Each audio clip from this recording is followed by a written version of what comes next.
My name is Simba. And I'm Ivy, or you can call us Mr. and Mrs. We are the radio couple that brings you marriage conversations in your homes every Wednesday evening from 9 to midnight. Tonight, we talk personality profiles. Mm-hmm. You know, when you there are times where you don't understand your spouse, and this is the series that we've been having, where you look at your spouse and you think, gosh, I wish I could change this. What is person. wrong with this woman? How do they come up with such things, or what is wrong with them? Mm-hmm. And so we've been going through the various discussions concerning the differences between you and your spouse, and tonight is no different. We have a guest tonight, and we're talking about personality profiles. Yep, and we're talking about personality profiles and how your marriage can benefit from the personality clashes that take place. Because you know what? You're not the same. We're different. Husband and wife, you're completely different. You're on opposite ends of the Richter scale. And so that can create some serious earthquakes if that is not managed well.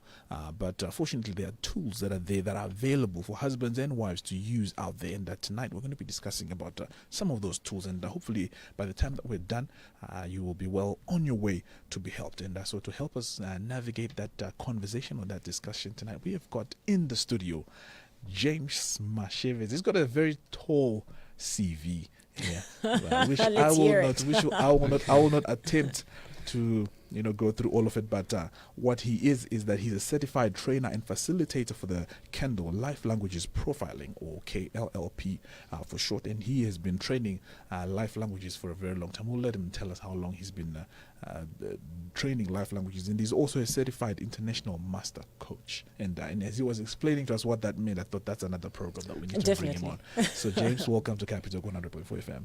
Thank you so much, Mr. and Mrs. Thank you. So let's get straight into it. What are life languages? Life languages are basically a communication analysis tool that we use to analyze communication of individuals, and then we use those results then to communicate better and more effectively with each other. So you see, I think top on the list of struggles that couples have is communication. You try to speak in a certain way and you just think this person doesn't get me. So I think this is going to be a worthy tool for us as couples, as we get to listen and to learn how we can communicate better. So confirm that's also the definition for that's that, because that's a life languages is under personality profiles. It's one of those tools that is used. Right. So personality profiles are communication enhancing techniques. Right. Basically what the personality profile does is it brings out the characteristics or qualities that form an individual's distinct character, or their way of thinking, processing information, and behaving. All right. So once you have gone through the personality profiling, how accurate is it? Depending on the one that you're using, they claim from anything from 90% to 100%. I know there's one that I use called APS as well. They claim it's 97.3%. And depending on how you actually respond to the questions, it will determine the accuracy of the information that is given. Right. Well, look, you'll have people obviously that will be asking, I mean, how relevant is this to ordinary people, to us ordinary Joes walking on the street? It is very relevant because I think we all aspire to understand one another. The amazing thing is when you speak to women and when you speak to men, the way they communicate, the way they understand certain words, I'm sure you can testify to that. Words have got different meanings. And the way we are wired and the way we speak, we receive information differently. So profiles actually help you understand the other person better, and then you're able to communicate better. So the way that I see it, especially with the life languages, it's basically a language. I will get into detail later on. I don't want to get ahead of myself, but basically it's languages that you use to communicate with one another. It's just like if I speak in Shona, still Shona, but it's a little bit deeper. You may not understand it. I can speak in French, but if I speak the language, your mother tongue, you connect with me better and you understand me better.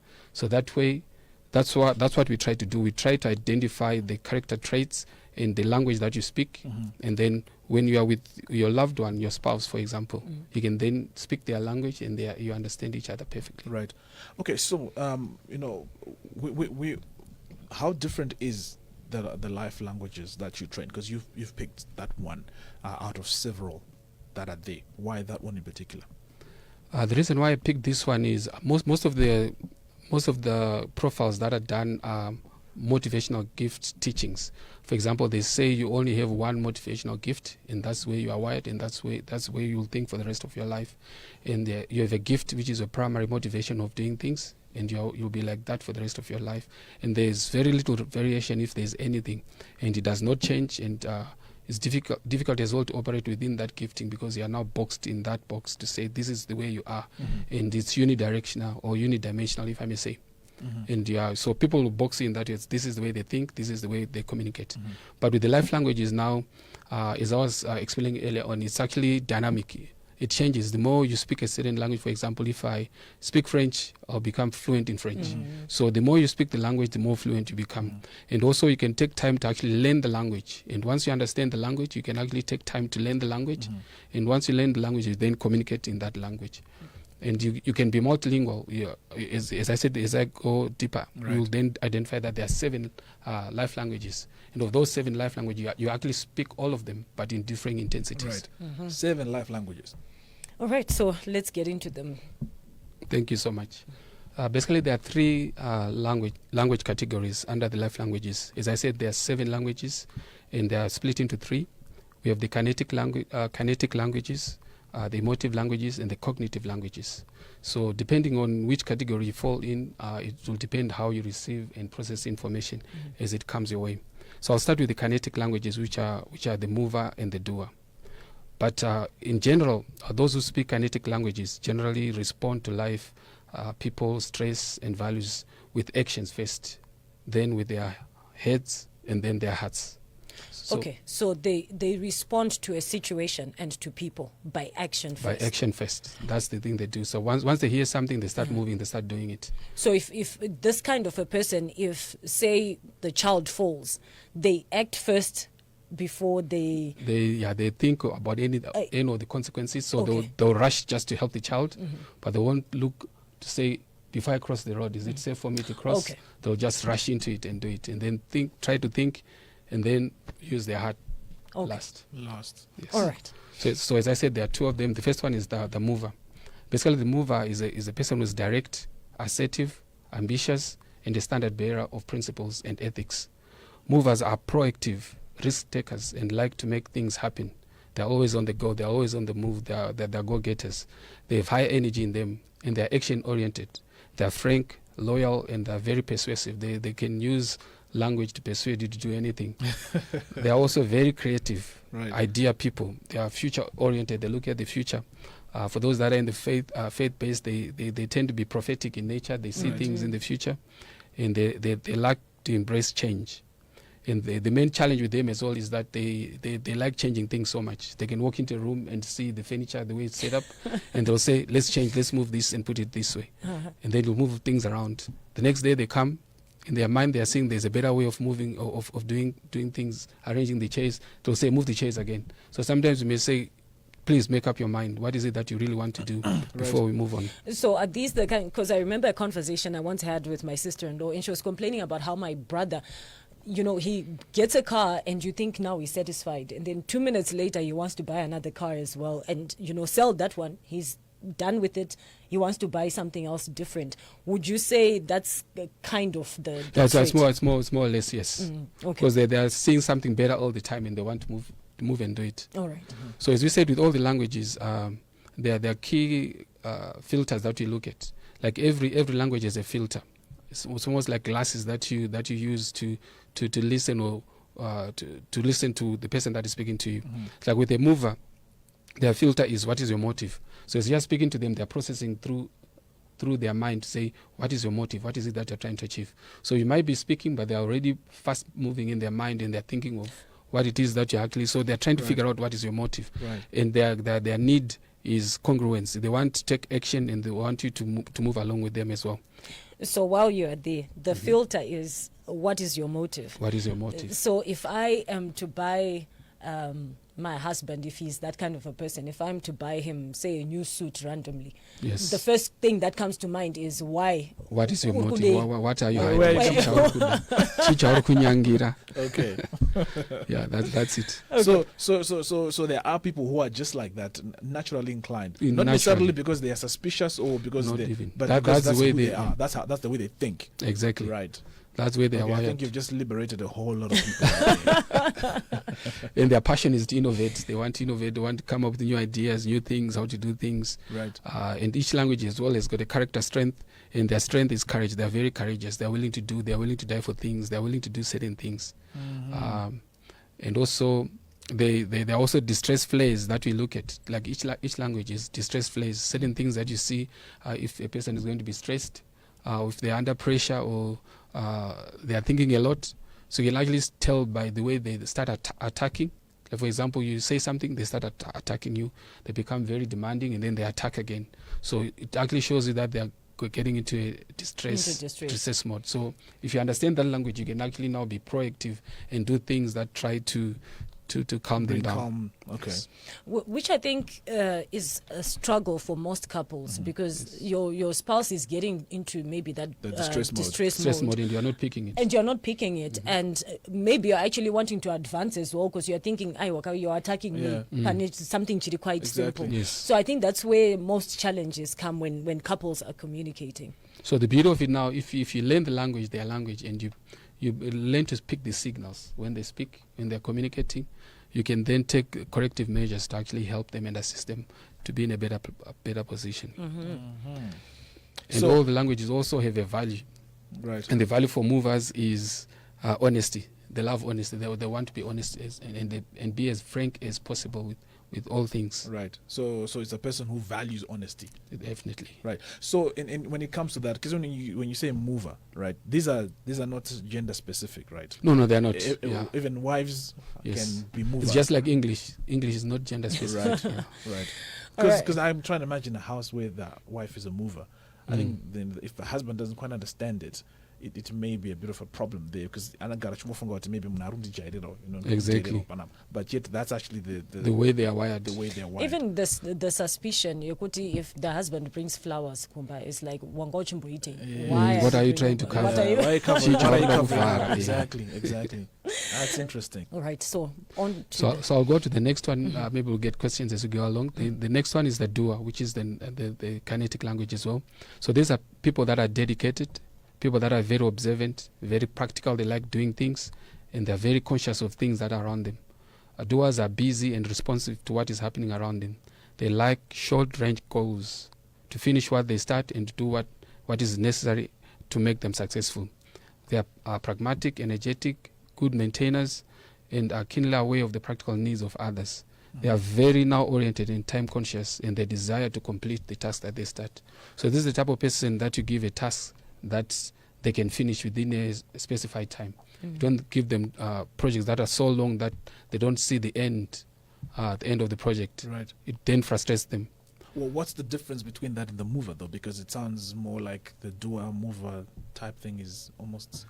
As I said, the movers are more directive and assertive. They actually tell you exactly what they want, and they're very ambitious. They are go-getters. Right. But doers are more the ones that actually do, as the word says. They actually Right. like doing things. They like using their hands. That's the They're- workhorse. They're the workhorse. So they would take instructions well. Very well. Okay. There are people that will do their to-do list before they start the day, and at the end of the day, they'll actually off. tick everything. They say, Right. I've done this, and as they are going through the day, they'll actually add things to the list and make sure everything is there. And at the end of the day, they would want to see all the tasks completed. Right. So all the ticks. All the ticks need to be there. So that's them, and they've got an eye for detail. They like looking at the details, and they like making sure things are fixed and things are happening correctly. So if you're married to such a person and you don't complete tasks, you clash. It then frustrates them. Right. Because they're always looking at you, so are you doing your share? As I said, the filter for the doer is, are you doing your share? Right. So you may give them tasks to do, but the next thing that they'll look at is, so what is it that you're also doing to make sure that this task comes to completion? So you need to be looking at that as well. So you share the tasks that are at hand for you to complete them. And their greatest need is appreciation and action. You need to show them once in a while, go to them and say, well done, wow, this is amazing. Oh, you replaced the light bulbs. Oh, you did this. So all those things, they love hearing that, but they'll pretend as if they don't want to hear it. But inside, they actually desiring it's and so coveting. interesting you should mention that. I remember one of our friends and a couple of friends, and they were saying, the husband had said, look, there was a broken sink in their house, and that sink had not been fixed in a very long time, but eventually the husband got around to doing it. And so when he fixed it, his wife came back home, and he was expecting some kind of a compliment, and it didn't come, and that actually really frustrated him a lot. Wow. Didn't you see that? I did it. But he couldn't mention it to say, go on, I fixed the sink. Yeah, no, because the challenge is that they don't want to show that they want you to tell them that they've done an excellent job, but when you don't do it, then they get so frustrated. Yeah, it's quite amazing. And as I said, their passion is to finish. Once they start a task, they want to finish the task. And their character strength is trustworthiness. There are people that you can trust. If they say, I'm going to do it, they're going to do it. Right. So these are the kind of people who unengori frustrated.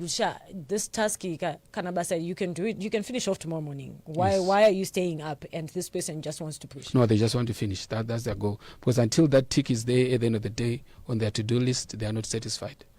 So that's why we said you give them short-term goals, they'll flourish with those. Long-term goals, you need to give them bite-sized chunks so that they then finish it. Right. And the chronic pattern is they're very stubborn. Once they pick a pattern, they say, this is how you're going to do things, they would want to do it all the time using the same method. So they stick to whatever they think is right, and they're difficult to move. Yeah, and I'm sure this would actually also help you when you get to pick out what your spouse is, what language your spouse speaks. Yes. It helps you really to understand them and not to get frustrated by certain characteristics that you may see and that you don't understand. For example, what we've just been speaking about, the doer, that these are the kind of people that want to complete a task. Yeah. So maybe you've been watching your spouse and you're thinking, it really frustrates me. Why can't you just take time and then finish off, the next day, or finish off a bit later? And you could be getting frustrated, and this could be a point of contention as a couple. But even the reverse of, why don't you finish tasks? Why aren't you finishing what you started? What you started.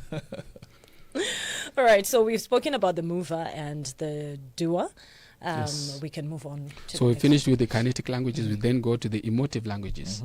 So the emotive languages, these are people who speak emotive languages generally and respond to life, people, stress, and values first with their hearts. So they use their hearts. So when you say emotive, we're talking emotions. Emotions, right. yes. So they use their hearts, then they use their heads, and then they take action.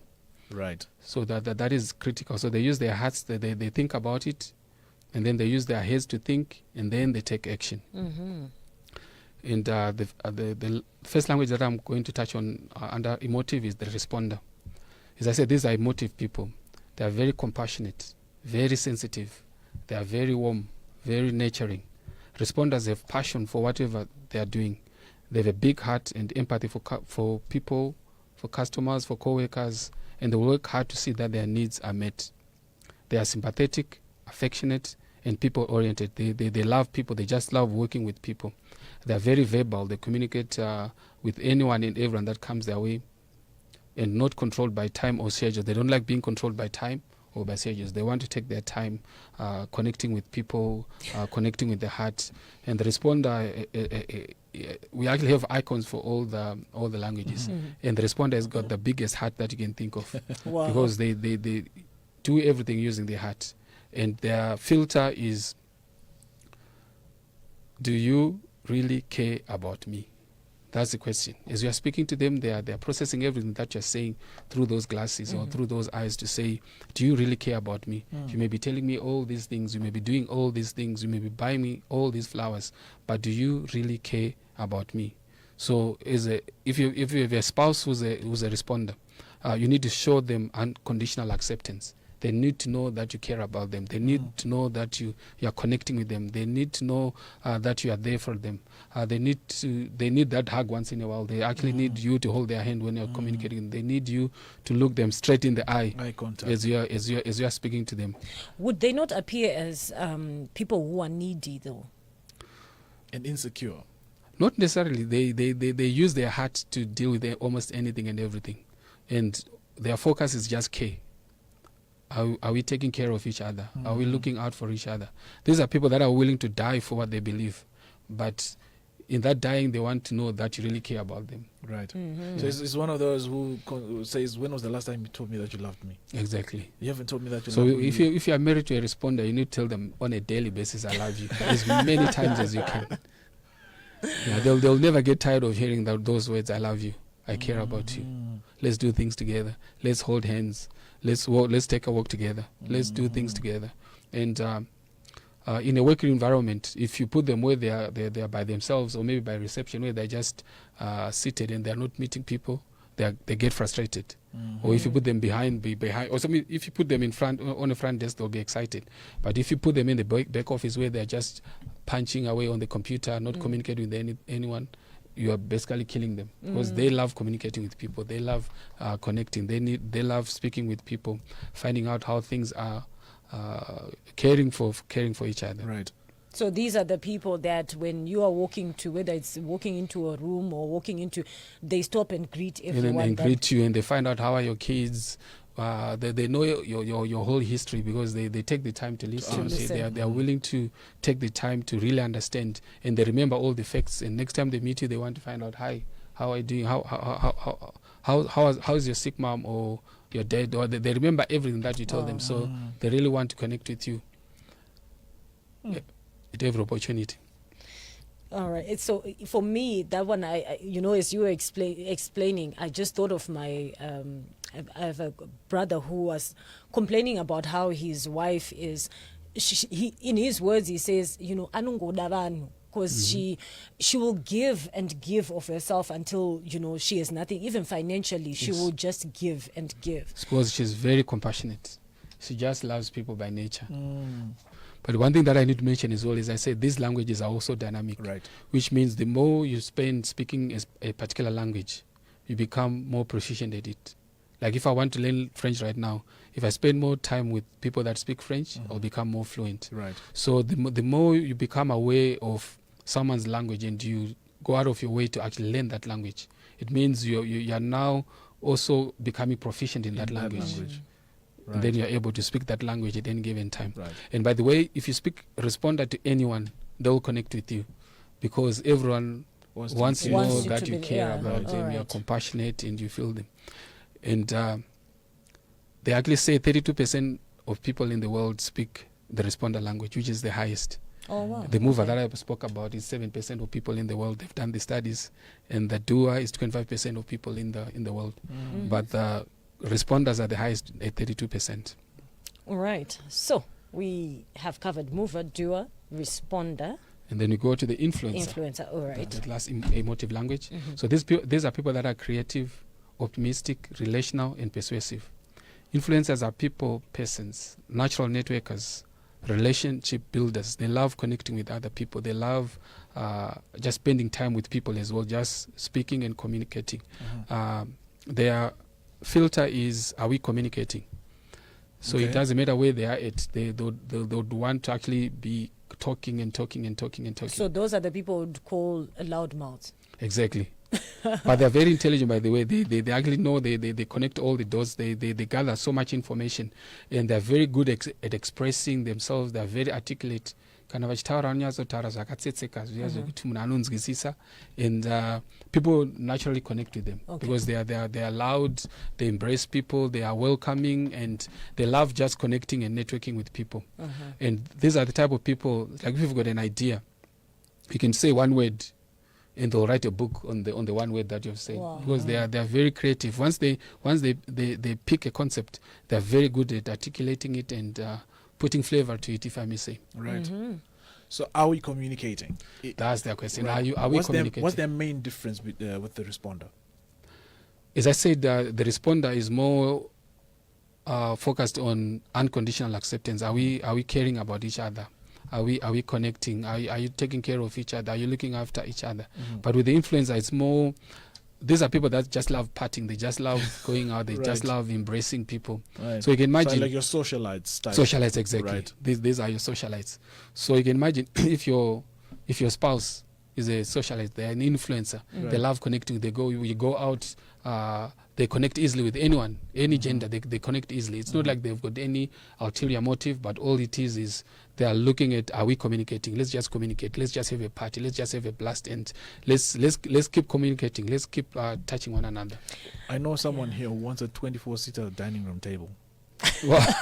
Not 24, I said 18. 18-seater dining room, 2 Yeah, hosts. we may be getting closer to influencer there. Yeah, it may be getting closer to influencer. So their desire as well is to influence. They love influencing people. They love connecting. They actually love the attention that they get. And these are people that will wear loud colors, for example. They wear a man wearing a yellow shirt, for example, or a red shirt, or Right. something that is loud that actually attracts people to them. Right. They love doing that. So if you are the spouse of an influencer, it's easy to get into a place of being insecure because your spouse is just Very much so. Yeah, especially with an influencer spouse. The other spouse may think there are motives behind the communication, or why are you always with that person? Why do you always want to speak with that person? But with them, they're just good networkers. They just love communicating and touching base with people, telling stories, telling jokes, doing all sorts of things together. all right. So that's the influencer. And what's next? The next one is the cognitive languages. Right. So we've moved from the emotive, we've done the kinetic, the emotive languages. We are now going to the cognitive languages, and there are 3 languages under the cognitive. So people who speak cognitive languages generally respond to life, people's stress and values first with their heads. So they think first about the whole situation. Right. Then they use their hearts, and then they take action. And the first one is the shaper that you're going to look at. So this is a cognitive language. So these are people that are very organized, very strategic, very focused. They see the end from the beginning. And these are people that are very good at playing chess, not drafts. I know someone who used to playing drafts, but these are people that are strategic in nature. Right. They move their pieces in different ways, not just one monotonous way, but they are very strategic. They see the Z right from the beginning. And these are people that are very patient with projects. And their filter when they are working with someone or communicating with someone is, do you have a plan? So as we are speaking, they are always saying, so do you have a plan? You're telling me all this, do you have a plan? So you can imagine if you have a boss who's a shaper. When you go to them and you're communicating with them, you are telling them a problem. In their heads, they're saying, so what is your plan? Because once you tell them your plan, then they are able to add to your plan and make it even better. So if that's your spouse and you go to them and you say, maybe I had issues at work, the first thing they're thinking is, what's your plan? So what is your plan? What is it that you're planning to do to deal with the situation? So don't tell me your problem, but what is the plan? So they're trying to pick the plan in whatever you're saying. So the minute you show a glimmer of a plan, they then build around it. And they're very good. As I said, they're very strategic. They've got a global perspective on things. These are people that are normally your CEOs, your heads of companies, people that actually lead in the organizations that they are in. So these are people that by nature they actually love leading. It's not like it's to feel their ego, but it's their nature. They actually love being a person that is leading. I'm trying to imagine if it's the wife that's the shaper and they love to lead and they're in a marriage. Yes. What would that look like? Yeah, so this is where now it helps for you to really understand each other. As I said, if you look at the top 3 languages, as I said, when you take a profile, it's almost like it's a portrait that you're taking. It actually then comes up with what we call the KLLP profile.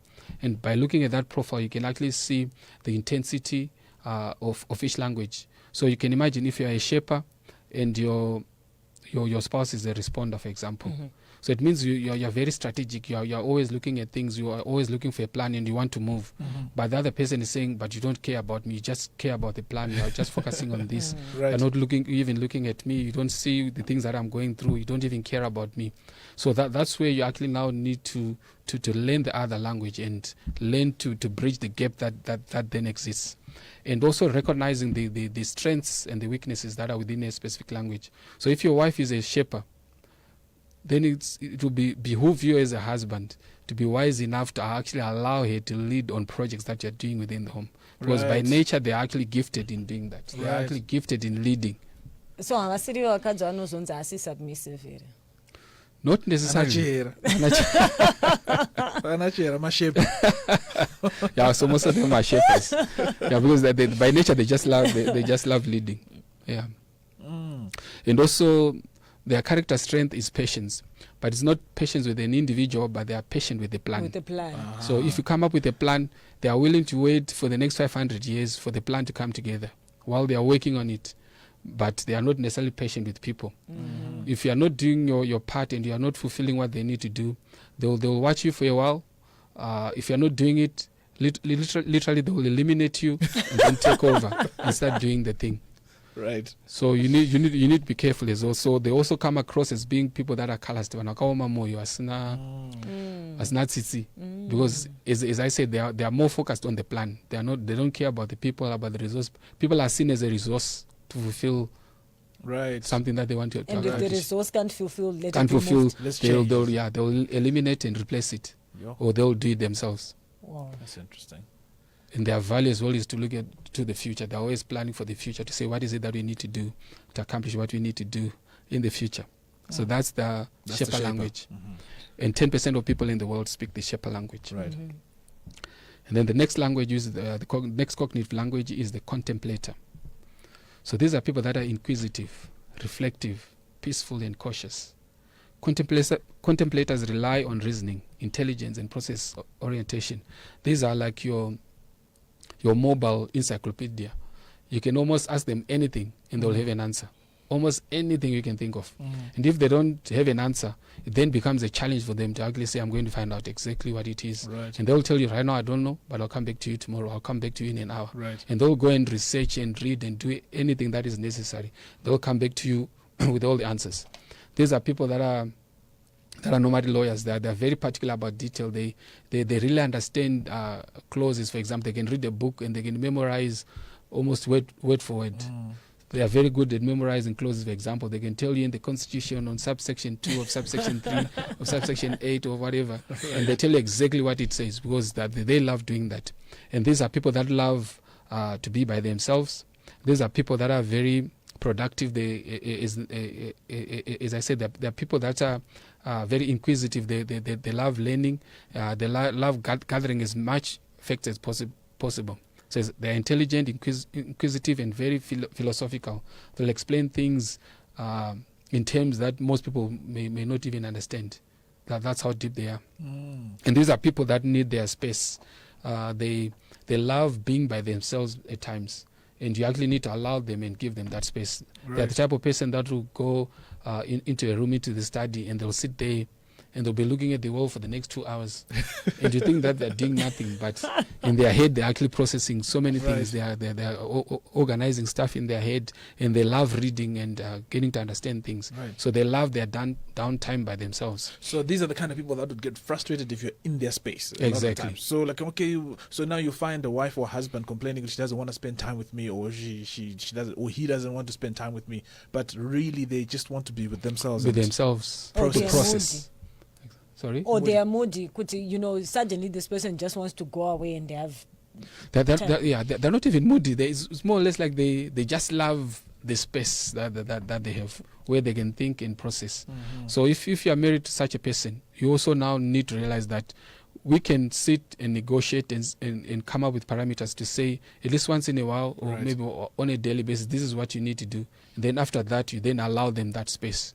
Otherwise, if you try to restrict them, they become so frustrated and they become unproductive. So allow them that space, give them the space that they need to process things, to read, to do whatever they need to do by themselves as they do their researches. Interesting.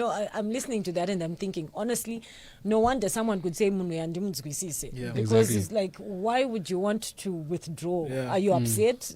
Not Is even there though- something wrong? Yeah. Not even. And their filter is, am I really interested in this? So as you are speaking to them, it's either they connect with you straight away or they just disconnect. But from the first sentence that you said, they've disconnected because they said, am I really interested in this? Maybe they know 100 times more than what you're actually trying to tell them. So as you are speaking, they're saying, am I really interested in this? If they are not, they disconnect and their mind starts wandering off. So you don't pay attention. You're not paying attention to me. You're not listening. It's like, Exactly. no, I'm not interested. No, just Exactly. oh goodness me. And their passion as well is undivided attention and personal space. Undivided attention when you're speaking to them, because they want to connect with you and know that you're really listening and you're getting what I'm saying. And their character strength is loyalty. These are people that are very loyal. Right. So this is the type of person that will come and say, even after this, let's say, radio interview, they'll say, James, this is what you said. The actual facts are 1, 2, 3. Oh. You should have said it this way or that way or that way. Oh, Right. Because they're actually analyzing, they're critiquing everything that you're saying, and because they have all the facts, so they know how exactly you're supposed to say everything. Right. And they are not scared as well to come and actually challenge you and say, it's not like they're challenging you to pull you down, but they're actually challenging you to make you a better person, to give you the true facts. Right. So if you're married to a person like that, you probably be frustrated thinking that they are pulling you down and they're not celebrating you, but they're marking you critically. Exactly. And you're like, but why are you marking me? Just tell me that I've done a good job and that. And yet their way of communicating that you've done a good job, you can do better. Exactly. Right. Wow. And the last one is the producer.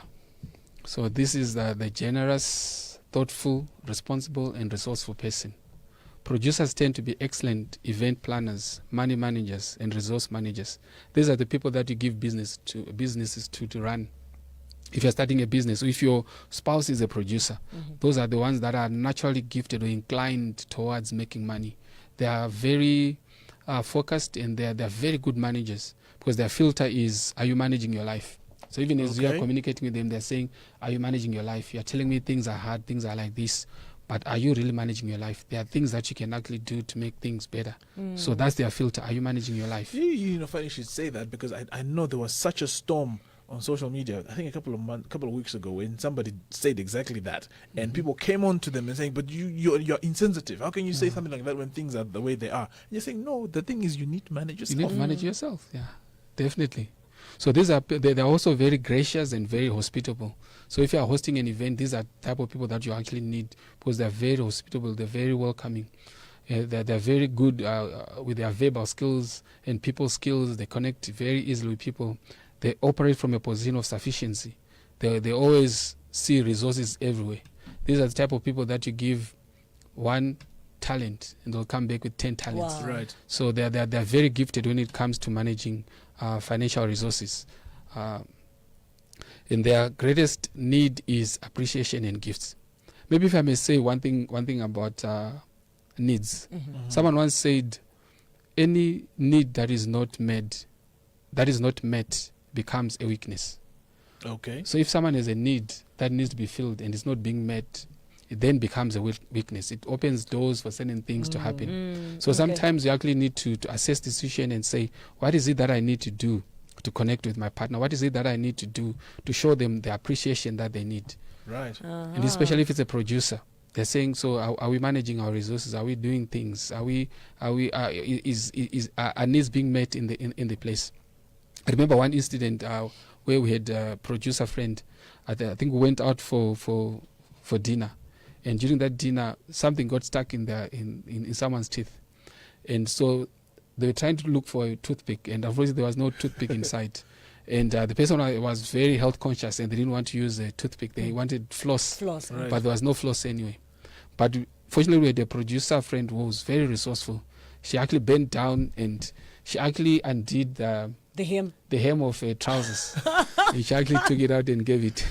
So these are the type of people that are very resourceful. And I think most Zimbabweans are actually producers, because we are very resourceful people.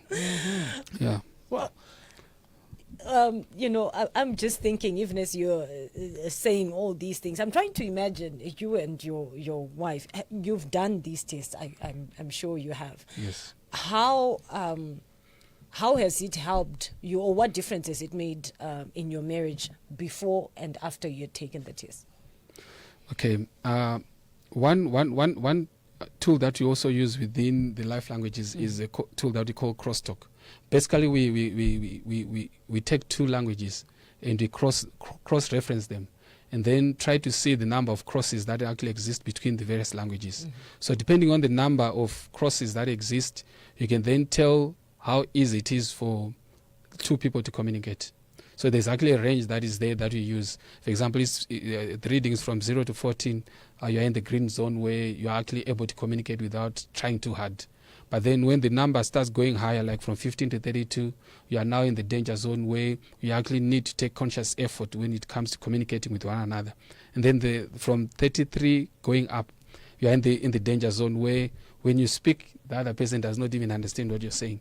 So you actually now need even counseling or coaching for you to be able now to communicate better with each other. Because you may be saying one thing, like you may say tomato, and she's saying tomato. But by just saying that, you think you're saying two different things. So you actually need now to take time and coaching to be able to actually communicate with each other without strangling each other. Wow. So with me, it has actually helped us now. The fortunate thing is like we both have the same language, top three languages. So that's just what I wanted to ask. If a husband and wife, is it possible for them to be the same? Yeah, it's possible. It's possible to be the same, which means that for them it's easy communication. The communication is very simple. But most of the time it's actually the opposite. For example, one will be a shaper. Do you have a plan? Let's go, let's move. Do we have a strategy? And the wife may be a responder. And they are thinking about, do you care about me? Are we doing this? So the amazing thing is most shapers, their responder is very low. Like with my profile, I'm a high shaper and my responder is very low. So I actually had to intentionally bring out my responder by interacting with people that were responders that I identified to say, I actually said, I desire this gift, or I desire to speak the responder language to my wife. The responders, that's the caring, the loving. Those are the caring, loving people. Before I talk about my agenda, I ask you how you're doing, your family and all that. Okay. Like, for example, when I respond to an email that comes across my desk, I normally just respond to the issue and send the email away. But now, after studying the life languages, before I respond, I actually respond the way I normally respond, but then I'll go back and say, okay, I'm responding to Simba. Simba is a responder. So let me ask them, how's your wife doing? How are the kids? Did you manage to get the school fees that you're looking for? And all those things. And then I get into my stories. So when I do that, the other person on the receiving end receives me as a caring person. So as I said, these are dynamic. The languages are very dynamic. You can actually learn another language and you become proficient in that, and you can actually speak the language when you want to speak it. So it then helps you as husband and wife, where you're actually learning each other's language. We actually used to play a game where we'd say, let's speak responder. For example, for this week, let's speak responder to each other. Or maybe another week, let's speak the dual language with each other and see how it works. So by doing that, it actually now helps our communication. It's interesting. Unfortunately, today we breezed past this, and we never really got time to go to our WhatsApp messages. But allow me to just go through a couple. Here, there's one from Mighty from in Toronto. Mighty says, Mighty says, "Hi, Mr. and Mrs. Well, I don't know if it's possible, but I'm a 60% producer and a 40% contemplator. The two things that mean the most to me are loyalty and honesty. Those are deal breakers. I'm married to an influencer. I laugh and call him the mayor." Yeah, she's definitely managing her life and planning everything, organizing everything. And then 4683 says, my husband just keeps quiet. Like now he found me in a prayer meeting and he didn't get into the house, so he is quiet and not talking to me. What character is this? This is his character, and I don't know what to do. He can be like this for a very long time. So as I said, the best thing would actually be to take the profile, the life languages profiling. So with that, I can actually tell you exactly how best to communicate with him. So right now, I don't know whether he does that on a regular basis or it's a one-off thing. But it's a regular from the message. So by following the trends, you can actually pick that the husband maybe is a contemplator.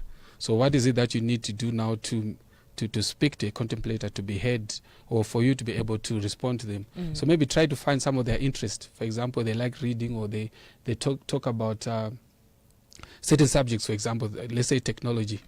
Take time as well just to go and find out a little bit about whatever gadgets that he's talking about. And then when you sit and you chat, you actually have a common ground that you're talking from. Because most of the time, just say that's where he is, and you leave him like that. Instead of trying to understand, let me also learn about it and then let me get back to him and speak to him in that language. Right. Well, now very quickly before I mean we've already run out of time, unfortunately. So in the beginning you were talking about that life languages are personality profiles, right? Are there other personality profiles that are out there that are available for people that they can quickly do, maybe online or whatever, without necessarily having to pay something? Yeah, if you go to Mr. Google is a very nice guy. Right. If you just Google free personality profiles, they'll likely come up. But you can even go to the Life Languages website, which is www.lifelanguages.com. There's actually a free mini profile that you can actually take, and it will give you results for the very first one. But it won't give you the rest, which you need. Right. So these life languages, you can take them online, right? Online, yes. You can do them online. Okay. And even though most of these personality profiles are now all online. And you can also pay for them online.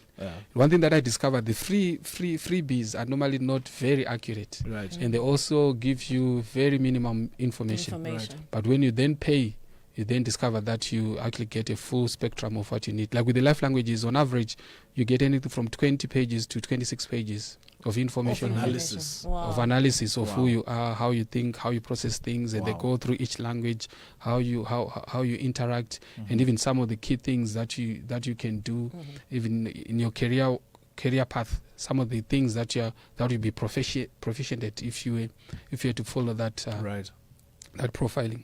Which is key, because I think then you're able even to encourage each other as husband and wife to say, I think you'd be good in this, or I've seen this position right here, I think you'd fit into it because of the profiling that you now know Definitely. about your spouse. So, but like you're saying that you with the ones that you pay for, you probably get a whole list, maybe 20 pages of information. Maybe that's where you come in as the coach to then explain further, yes. to make someone understand. Well, I suppose that also then answers this question from Owen. Owen says, I still don't understand my spouse. Where can I get these personality profiles? So what we'll do is at the end of the program, we'll give you James's contact details, and then you can definitely get in touch with him, and we can facilitate, because he also does groups where people come in as groups, and they go through the profiles, and then he's able to then explain what that means and how that can work for you. If I may highlight, this is actually an excellent tool for organizations or for teams, because you can actually cross-reference up to 50 people at a time. Right. And you actually cross-reference each and every one to say, will Simba communicate well with Ivy? And will Ivy communicate well with James? And you do all those crosses, and you can then come up with a tailor-made solution to say, this is how you communicate in order to be heard. And there are some people that I can tell you, these, if you put them in the same room, they'll kill each other. So can because I'm also thinking it would be a good tool for the family at large, as in, yes, we've been speaking about it from husband and wife perspective, but can we also include the kids there? Yes, you can, but you can only start from 12 years. Okay. So you have a specific profile for those that are 12 up to about 14, 15. All right. That they can take. And can you imagine if you do a crosstalk for your family? Your entire family. The beauty of it then comes up with a common language that you can speak when you are as a group.